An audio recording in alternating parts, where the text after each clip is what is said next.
Salaamaaleykum nuyu nañ leen ziar leen di leen béggee bu baax a baax on se retrouve encore une fois sur votre chaîne A2S Pro avec un immense plaisir ñu wax ci mbiru Amadou Sall ak scandalu 10 milliards yi nga xamante ni CENTIF moo ko épinglé daal di ko defal benn rapport yóbbu ko fële ca pôle judiciaire financier comme le cas de Farba Ngom parce que booy xool affaire bi ñoom ñëpp benn groupe la benn association de malfaiteurs la benn gang benn mafia dirigé par Macky Sall ancien président de la République du Sénégal kon ñu jàpp ne Macky Sall c'était un chef de gang un chef de mafia boo xam ne moom moo jiite woon réew bi di réewu Sénégal di profito ci suñu suuf di enrichir ay doomam ay xaritam jabaram ay mbokkam kon Macky Sall li mu def ci Sénégal ci ay ñaawteef chaque jour rek dina am yu bees yuy génn te lii yëpp li ko yóbbee mooy nekk baadoola Macky Sall baadoola la lu tax ma ne Macky Sall baadoola la Macky Sall dafa jaar ci nguuru Ablaye Wade occupé fa pas mal de postes nekk directeur Petrosen jógee fa ministre des mines ministre de l'intérieur premier ministre président de l'Assemblée nationale mu am xaalis lool xaalis boo xamante ni mënu ko justifier ndax bi ñu ko falee président de la République Macky Sall dafa def déclaration de patrimoine ne am na 8 milliards mais fonctionnaire de l'État nan lay amee 8 milliards Macky Sall donnul ci ay waajuram ay milliards Macky Sall kenn xameewu ko woon entreprise bu mag kenn xameewu ko woon ci koo xam ne cultivateur bu mag la wala kuy def ay import export yow amoo woon lu dul sa salaire mooy salaire u directeur général ba ci salaire u ministre ba ci salaire u président de l'Assemblée nationale mais loolu mënoo cee dajale 8 milliards man boobu laa ne waa ji nii sàcc bu mag la moo tax man waa ji mosuma neex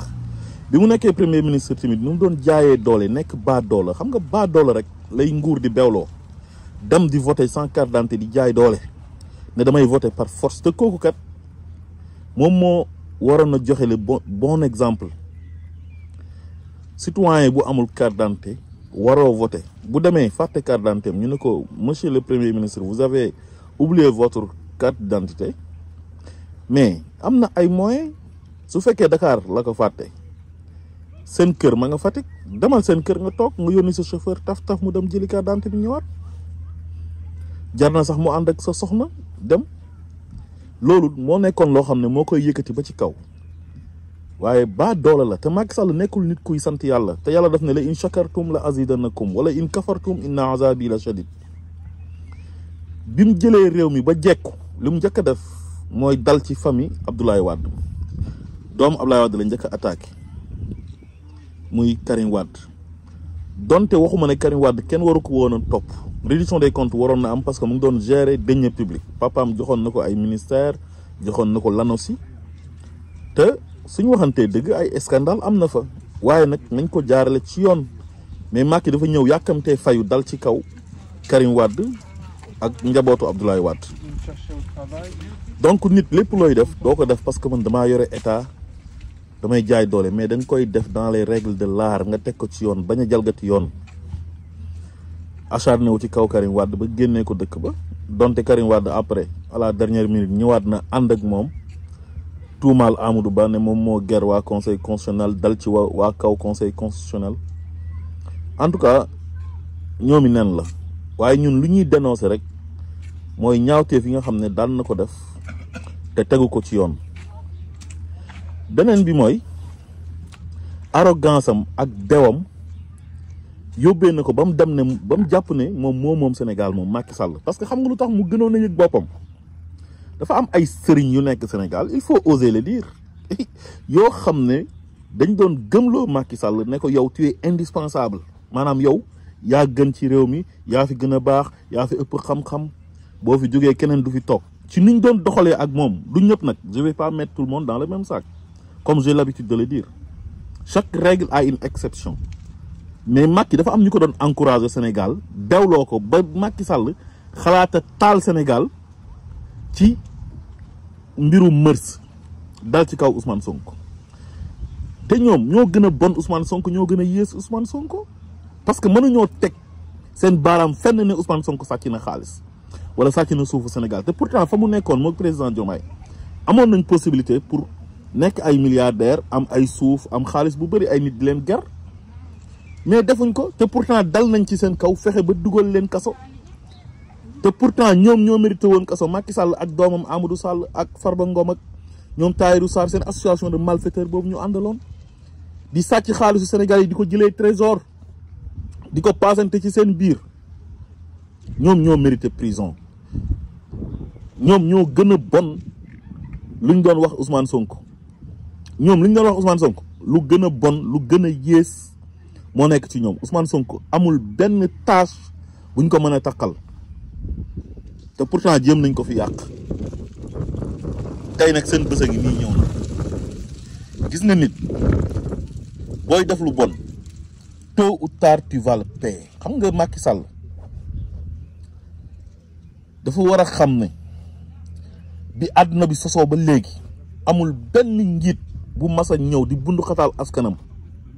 di persécuter askanam bi mu waroon a aar di leen toroxal di dal seen kaw ay boroomu doole di ko jàppale ay sëriñ ay communicateur traditionnel di ko jay mu am ay juge am ay procureur am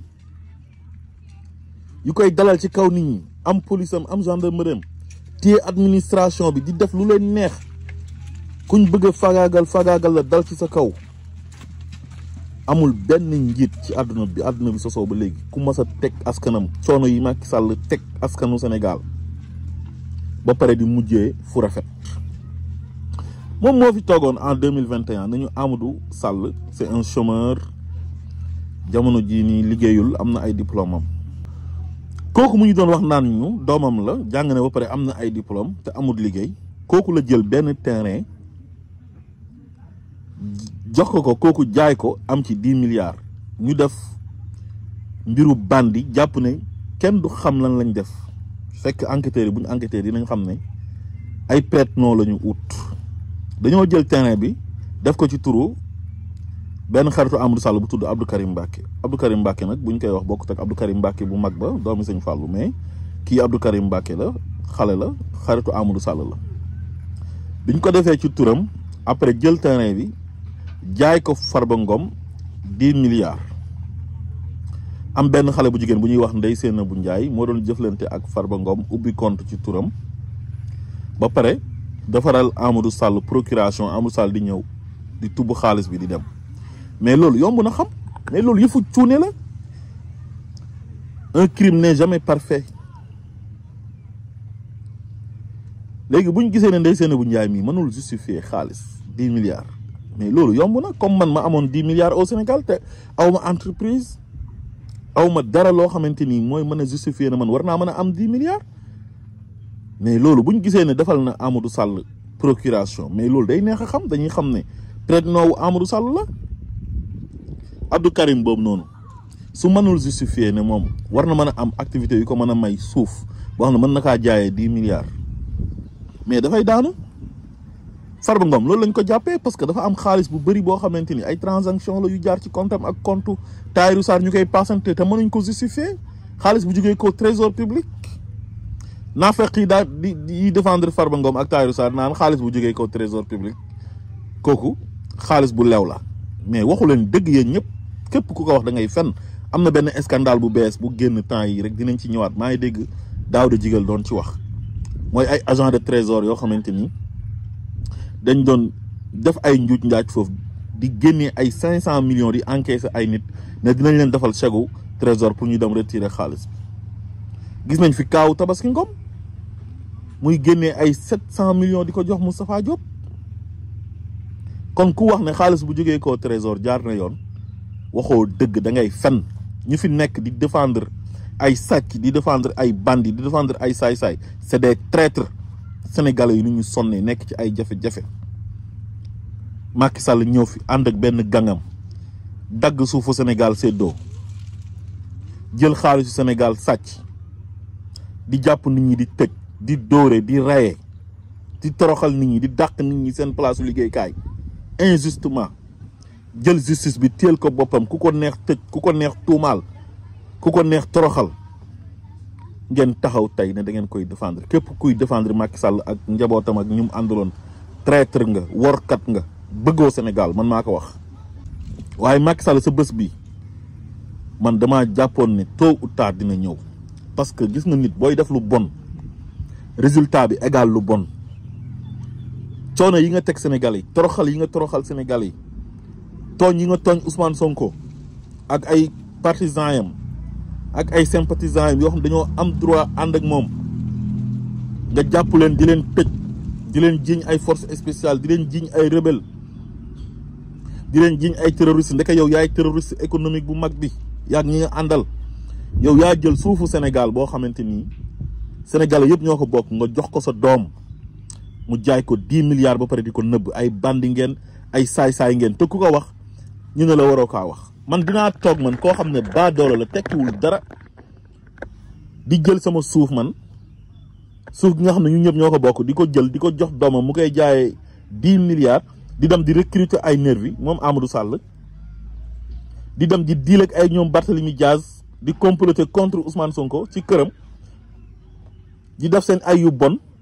sénégalais yi am choix ci Ousmane Sonko ne Ousmane Sonko lañ bëgg a fal ñoom ñuy def seen ay pexe di utiliser ñun suñ alal sàcc ko di ci xeexee Ousmane Sonko di corrompre ay yeneen sénégalais yoo xam ne boo demee ci secteur yëpp di nga leen fa fekk ak ci entité yëpp ñuy jël alal di leen ger contre Ousmane Sonko di ger ay sëriñ di ger ay communicateurs traditionnels ay journalistes ay juges pour ñu dal ci jëmm ji ñuy wax Ousmane Sonko te kooku majorité sénégalaise bi choisir ko ne kii lañ bëgg a fal ñoom ñu taxaw ne loolu du fi amee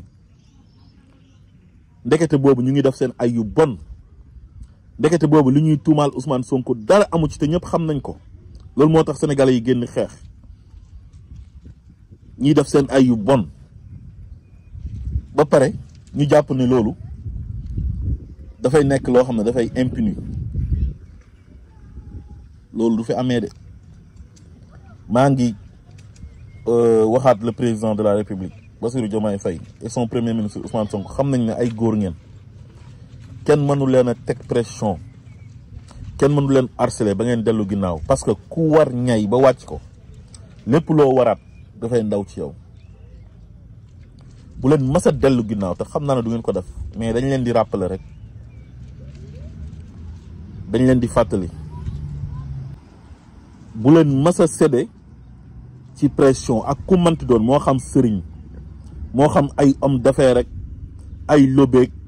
ay société civile bi ànd ak ñoom di leen défendre ñoom sàcc yi ak seen ay presse bu leen di défendre seen ay chroniqueur bu leen mës a cédé xaalisu sénégalais yi alalu sénégalais yi ñu sàcc ñoom groupe bu ndaw bopp un groupuscule de personnes nañu ko génnee delloo ko trésor public sénégalais yi jëfandikoo ko parce que sénégalais yi soxla nañ ko soxla nañ ay tali yu baax soxla nañ ay hôpitaux yu am un bon plateau médical soxla nañ ay écoles yu baax village yi soxla nañ courant donte ñu ngi ciy góorgóorlu ak Azer ak Jean Michel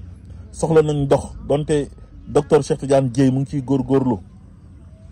xaalis boobu xaalisu sénégalais yi la nañ ko nangu delloo ko sénégalais yi ba pare tëj leen ci kaso yi ñi nga xam ne mérito wuñ kaso dañ leen a tooñ taqal leen tuumaal leen yóbbu leen ci kaso yi nañ leen génnee tëj ñi nga xam ne ñoom ñoo yeyoo prison ñoom ñooy bandi yi ñoom ñooy saay-saay yi ñoom ñooy sàcc yi ñoom ñooy délinquant économique yi